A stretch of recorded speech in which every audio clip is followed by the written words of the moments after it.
4 महिन्यापूर्वी मी परदेशी गेले होते. पहिल्या विमानात आमच्या शेजारी एक परप्रांतीय तरुण बसला होता. म्हणजे भारतीयच होता, पण दुसऱ्या प्रांतातला असावा.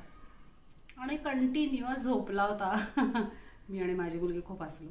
हा काय झोपायला आलाय का विमानात? एकदा त्यांनी फूड सर्व केलं, त्यांनी घेतलं नाही. मग एकदा त्यांनी काहीतरी प्यायला दिलं, तेही त्याने घेतलं नाही. मी म्हणलं, लेकीला उठव का गं ह्याला? ती म्हणाली, आई काय आहे, आपली काय ओळख ना पाळख, उगाच असं नाही करावं. बरं म्हटलं. पण मग आम्ही त्याच्याबद्दल बोलून हसत बसलो की किती झोपलाय, घरी झोपला नसेल का, वगैरे वगैरे. मग जिथे डेस्टिनेशन होता तिथे उतरल्यानंतर तो आला.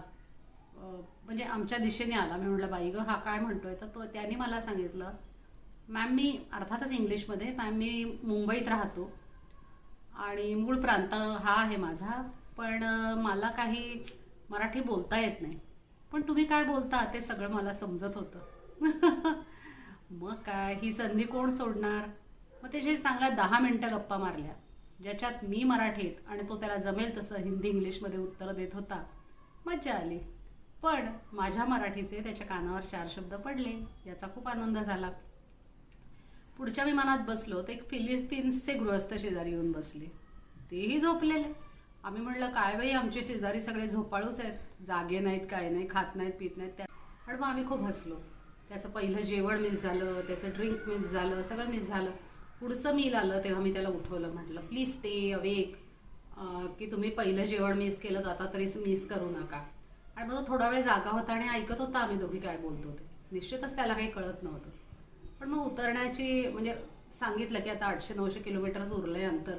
मग तो मला म्हणाला की तुम्ही कोणत्या भाषेत बोलताय आत्ता? अर्थातच इंग्लिशमध्ये म्हणाला. मी म्हटलं, आम्ही मराठीत बोलतोय. तर म्हटलं, व्हेरी स्वीट लँग्वेज. मग काय, एकदम भाया सरसावून मी त्याला मराठीचं सगळं महत्त्व सांगत बसले. सगळं सांगितलं त्याने मराठीबद्दल. आणि जगात 10-20 कोटी लोक अगदी अस्खलित मराठी बोलतात असंही सांगितलं.